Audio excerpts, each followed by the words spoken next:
Good evening, Doctor. You look a bit irritated, if you'll pardon my saying. Good evening, Mr. Manning. Good evening. Yes, I am a bit annoyed, and with good reason. I don't know if I've told you that Holmes has been listening in to these reminiscences. Well, here's a letter I received from him after last week's story. Read it. All right. My dear Watson, I noticed that in your last broadcast, you gave way to your regrettable habit of emotionalizing your story. Detection, my dear fellow, is or ought to be an exact science. To tinge it with romanticism is like introducing a love story into the fifth proposition of Euclid. As ever, Sherlock Holmes. Well, what do you think of that? But the emotion was there. You couldn't tamper with the truth. Holmes has always maintained that the truth is not in what you say, but in the impression you create in the other person's mind. Well, Holmes always complained that I overstress the human element in recording his cases. How well I remember the attitude with which he received the publishing of my first book about his adventures. It was a cold morning in early spring. We were sitting on either side of a cheery fire in our rooms in Beeches. A thick fog rolled down between the dun-colored houses. Our gas was lit. It shone on the white cloth and glimmered on the coffee cups and on the soda. The breakfast table had not yet been cleared away. Holmes had been silent all the morning, smoking his long cherrywood pipe, which usually displaced his favorite tray when he was in a disputatious mood. Altogether, he was not in the best of tempers.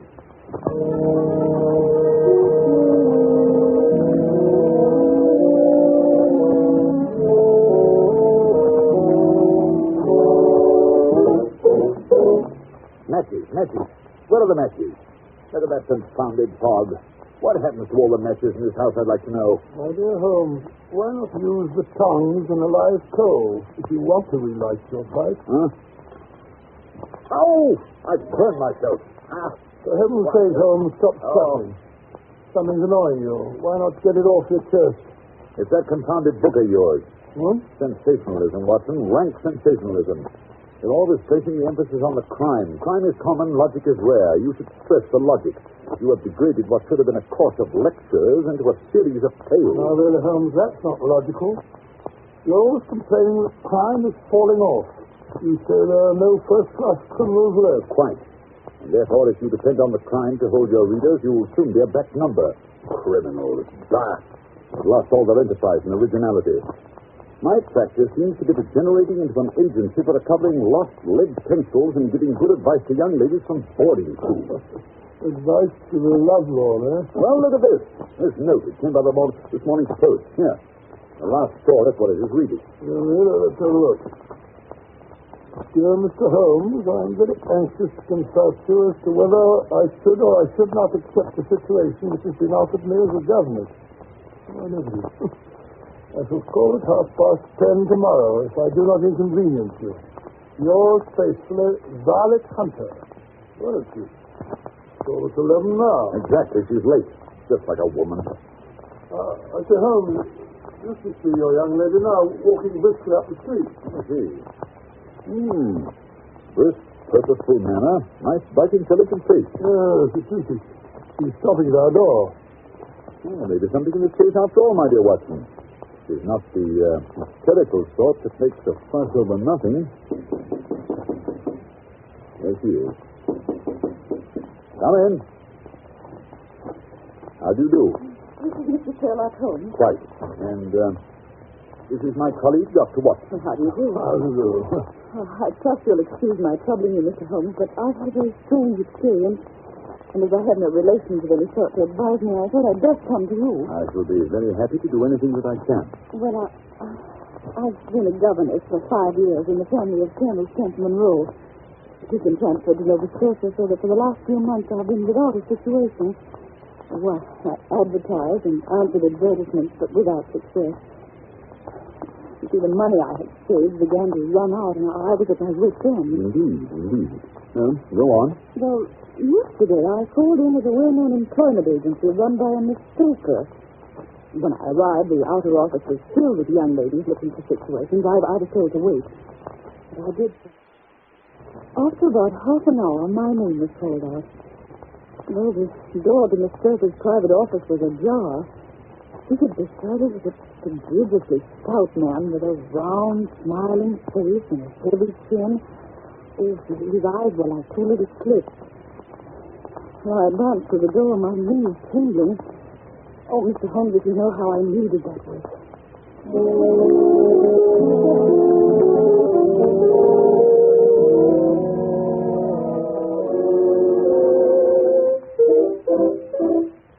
Come in, my dear. Come in.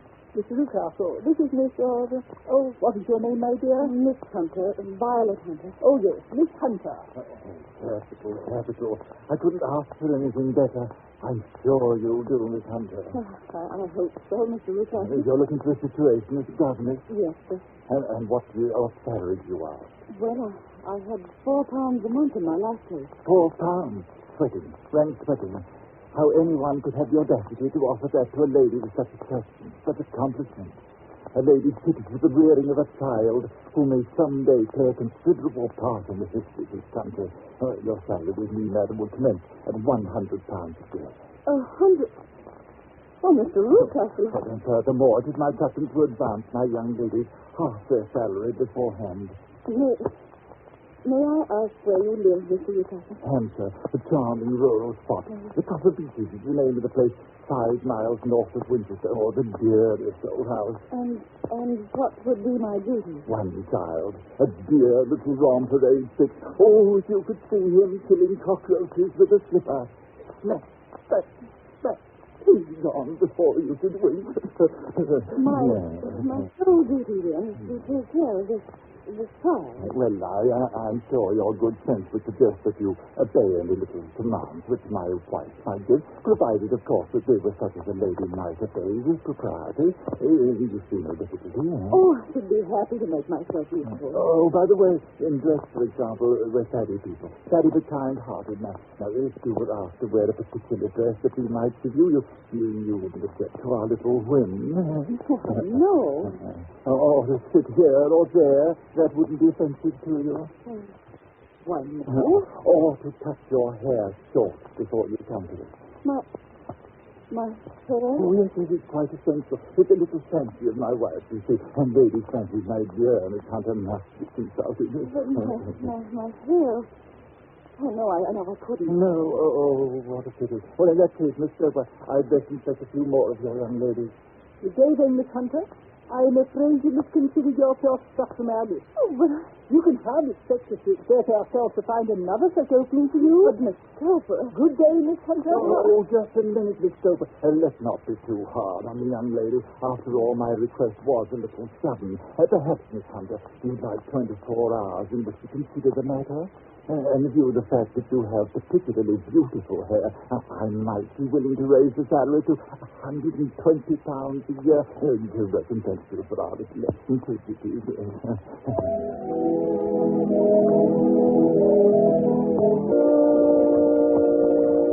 Unusual, most unusual, my dear Miss Hunter. What do you make of it, Watson? Well, perhaps the gentleman's wife is a lunatic and he wishes to humor her in her fancy in order to prevent an outbreak. Possibly, Watson, possibly. In any In case, it doesn't seem a nice household for a young lady. But the money, Mr. Holmes, the money, and I need it so. Well, yes, the pay is good. Too good. Why should they give you £120 when they can have their pick for 40? There must be some strong reason. But I have no choice. Then you've made up your mind to accept? Yes, I must. I thought if I told you the circumstances, you would understand afterwards if I wanted your help. And Mr. Holmes, I could feel so much stronger if I knew you were behind me. Certainly you may carry that feeling away with you. And if at any time you should find yourself in danger... Danger? Well, what danger could there be? My dear Miss Hunter, you could cease to be a danger if we could define it. But remember, at any time, day or night, just telegraph me and we'll come to your help. Thank you, Mr. Holmes. Thank you.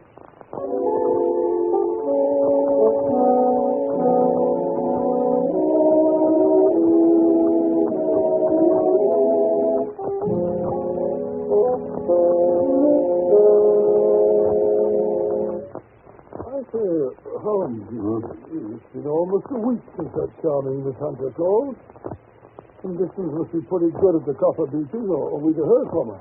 You never know, Watson. You never know. he may not be able to get to a telegraph office. Huh? Nonsense, Holmes. Nothing very dreadful can happen out in the open country like this. That's where you're wrong, Watson. My experience that the vilest alleys in London do not present a more dreadful record of sin than does the smiling, beautiful countryside. Oh, you repeat.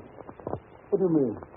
The pressure of public opinion is greatest in the towns. There is no lane so vile that the scream of a tortured child or the thud of a drunkard's blow does not beget sympathy and assistance from the neighbors. But the countryside, my dear Watson, filled with its lonely houses. Think of the hellish cruelty, the hidden wickedness. Life may go on year in, year out in such places, and no one the wiser. Had our young friend gone to Winchester, I should not have had this fear for her safety. It's the 5 miles of country which makes the danger. See what it is, Watson. Oh, thank you. It's a telegram to you, Holmes. Oh, give it to me. It's from Miss Hunter. Oh, well, what's she say? Come at once. We'll meet you at the Black Swan Hotel, Winchester, at 3 this afternoon. Abbott, my wits end, don't fail me. What do you suppose is happening? Hurry, Watson. We've no time to lose. There's a train from Waterloo Station in half an hour. If we can only get to her in time.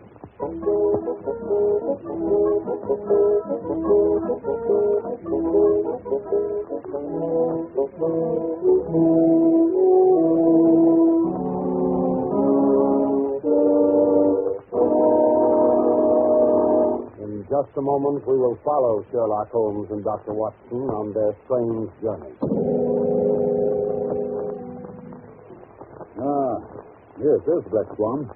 Opposite the station. Yes, and if I'm not mistaken, that's Miss Hunter waiting for us on the doorstep. She looks a bit pale and shaky, Holmes?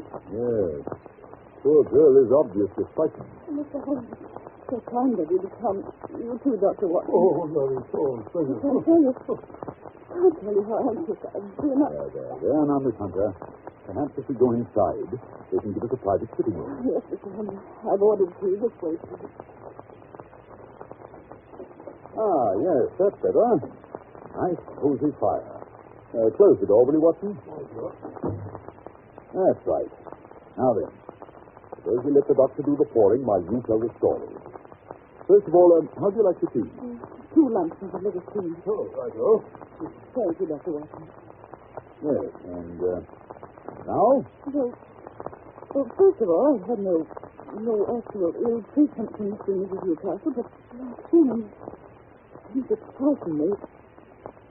However, I'd best begin at the beginning. Yes, that is generally a good place to start. Well, Mr. Holmes, Papa Beeches is a large, sinister-looking house, almost completely surrounded by woods. It's impressive. From the moment of my arrival, I was met at the door by Mr. Newcastle and his wife. And is she... No, Mrs. Newcastle. She's not married. I see. She's a small, pale-faced woman, much younger than Mr. Newcastle. In fact, I gather that she's his second wife. You see, there was a daughter by the first marriage, a girl now over 20, but she's not living at the house. Mr. Newcastle said that she couldn't get along with her stepmother, so he sent her to America, to Philadelphia. And does Mrs. Newcastle strike you as a difficult woman to get along with? Oh, no, Mr. Holmes. She's shy and rather quiet. More than once I surprised her in tears. At first I thought it might be worry over the disposition of her child. What's the matter with his disposition? Well, he's badly spoiled. He has an ungovernable temper. He seems to take great delight in torturing birds and small animals. Pleasant little beast. And the rest of the household? Well, there's only one servant. Toller is his name. A rough, uncouth man with a perpetual smell of drink about him. Why the keeping, I don't know. Except perhaps because he's the only one who can manage Carlo. Carlo? Yes. Carlo's a huge, underfed mastiff that's kept chained in the stable during the day, but at night they let him out. It's a terrible beast. Even Mr. Newcastle is afraid of him. I'm sure he'd try any practice with a brick. I wonder why Mr. Newcastle desires such ferocious protection. I'm sure I don't know, unless there's something on the top floor of the west wing that he wants to protect. The west wing, eh? Yes, the door that leads into it is opposite my room, and it's kept securely locked. Yes, it looks nasty to me, Holmes. Please, Watson, please, don't interrupt. Well, The second day after my arrival, immediately after breakfast, Mr. Ruthcarter asked me to put on a dress which had been laid out for me on my bed. What was it like? Well, it wasn't a new dress, Mr. Holmes, but the material was excellent and of a particularly brilliant shade and electric blue. Oh, electric blue, charming color. I put it on and went down to the living room. Mr. Ruthcarter had placed a chair for me by the front window. He asked me to sit there with my back to the window and to read to him from a French novel. Well, I read for an hour, and at the end of that time, he said I might go upstairs and sing. Strange. And this experience has been repeated every morning since then. Well, as time passed, I became more and more curious. Why were they so careful to keep my face turned away from the window? Naturally, I was consumed with the desire to see what was going on behind my back. And today I devised a means. I noticed at breakfast that Mr. Ruthcarter had had quite a few drinks. A happy thought seized me. My hand mirror had been broken, so I concealed a piece of it in my handkerchief and later in my book, feeling sure that Mr. Ruthcarter was too drunk to notice. Holding the book up, I was able to see everything behind me. And what did you see? Well, at first there was nothing. At the second glance, however, I saw a young man in a gray suit leaning against a railing which bordered our field. He was looking earnestly in my direction. Mr. Ruthcarter must have noticed my surprise, for he burst out angrily.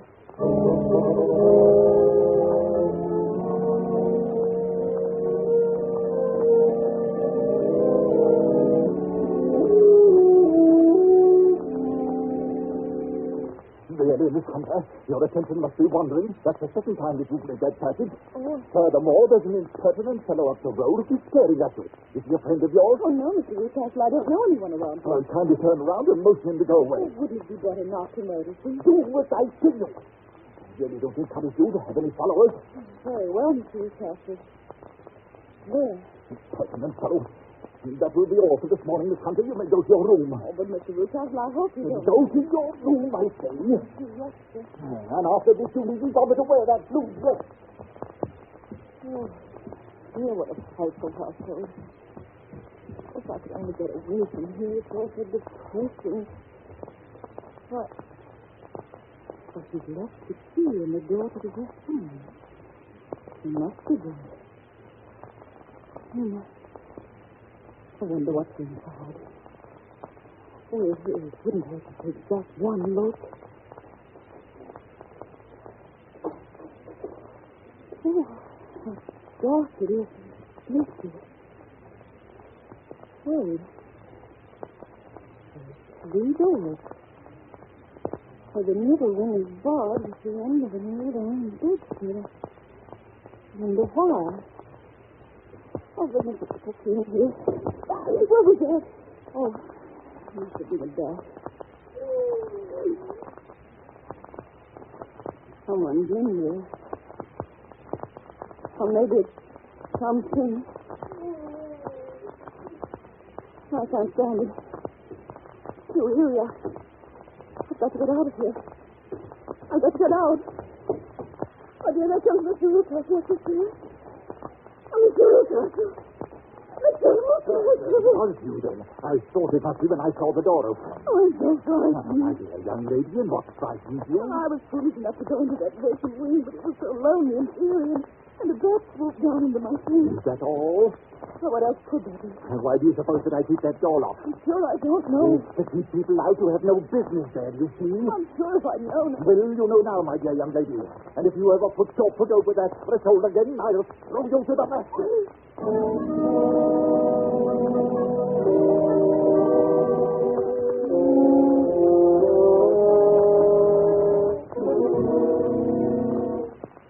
What a dreadful experience. Mr. Holmes, I feel sure there's someone locked in that room. Someone who's unhappy, perhaps tortured. Oh, good heaven, it's almost 5. I promised to be back by 6, and Mrs. Ruthcarter are going out. If Mr. Ruthcarter should discover where I've been... You acted like a brave and sensible girl, Miss Hunter. Yes, indeed you have. Do you think you could do one more thing? I can try, Mr. Holmes. Dr. Watson and I will be at the top of Beeches by 7. The Ruthcarters will be gone by that time, and I don't imagine the mastiff will be left loose until they return. Oh, no, Mr. Holmes. It would be too dangerous for them to get back to the house. Good. We will hope the killer is still drunk. At any rate, you must get us into the house. We must explore the west wing. I'll do my best, Mr. Holmes. Now I must hurry. Goodbye, gentlemen. Goodbye, Lieutenant. Well, my dear Holmes, what do you make of it all? The blue dress and the man in front of the house. Obviously, they've had someone have her impersonating someone. Someone young whose hair has been cut off during an illness. That someone is probably the person imprisoned in the west wing. Sinister. That is not the most sinister part of Miss Hunter's story. No, what is that? The unpleasant disposition of the child. Well, what's that got to do with it? My dear Watson, as a medical man, you know that a child's tendencies can be discovered by a study of the parents. But heredity is a science to be worked backwards as well. You can get a good insight into the character of the parents by studying the children. This child is cruel, abnormally cruel. He probably inherited it from one of his parents. I only hope nothing serious happens before 7 o'clock tonight.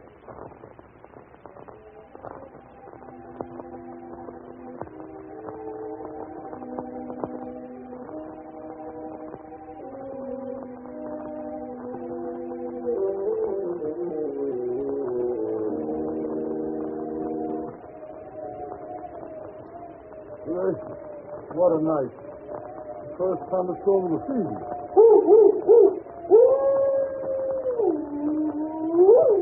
Listen to that dog.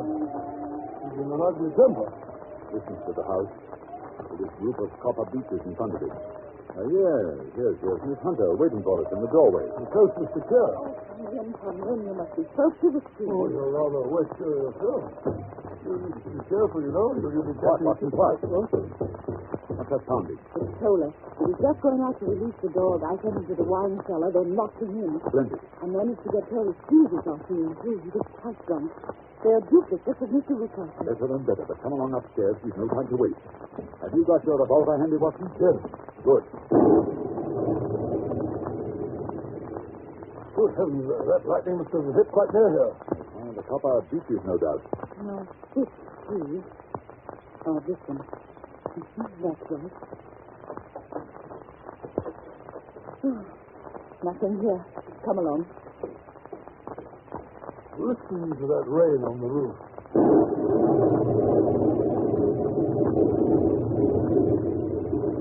The middle door, you said. Hello in there. No answer. I don't like that. Watson, help me remove this bedstead, will you? That's right. Hide it one side. Yeah, cut the rope. That's it. The door's locked. Oh, we must break it open then. Come on. 1, 2, 5. Hello. There's no one here. Baron Lucas has made away with the prisoner. You may be right. He's probably been carried off. Yes, but how? Through the skylight. It's still open. Shut that table over here. What are you going to do? Stand on it, of course. Yes. 2 pairs of footprints, and there's a ladder resting against the eave. Oh, that's how he is. But that's not possible. The ladder wasn't there when the Rucases went away. Then he must have come back. He's a dangerous and clever man. Listen. Yes.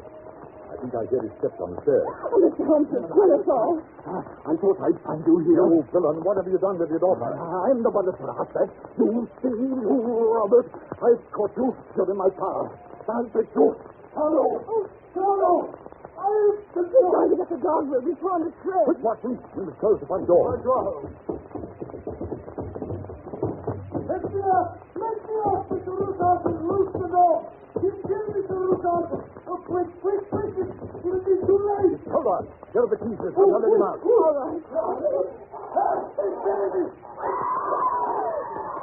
Oh, it's Carlo. Is that Mr. Rucas by the throat? Quick, Watson, give me a revolver. Careful, you don't hit the man by mistake. Shut up and stand back, Watson. Oh, Mr. Holmes, thank heaven. You killed Carlo. I thought it was too late. It's so horrible. I think I... Watson and Tola, bring Rucas into the house, will you? Oh, it is so strange. Weak. I just don't No, Miss Hunter, please, it's all over. Just you go upstairs and pack your bag. Dr. Watson and I are going to take you back to town with us on the 9 o'clock train.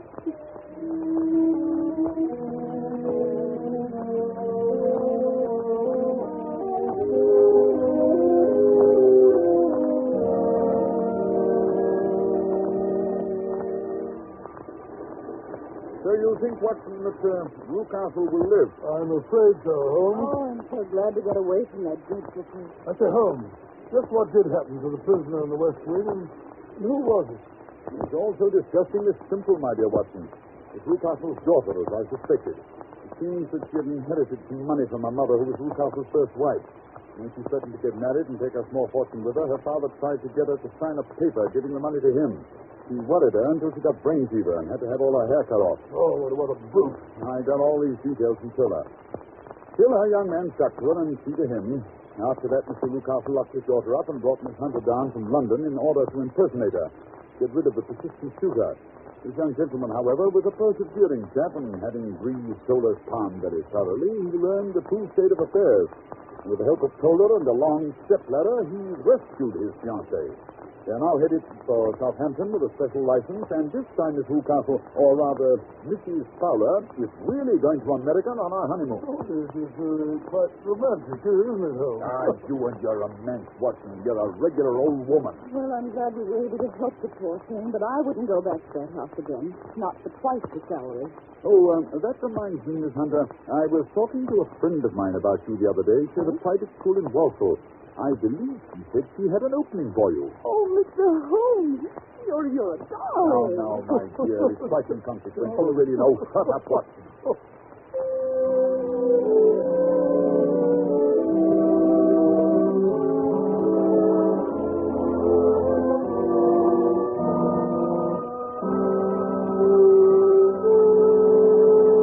Well, Dr. Watson, you certainly had some exciting times when you were living with Sherlock Holmes.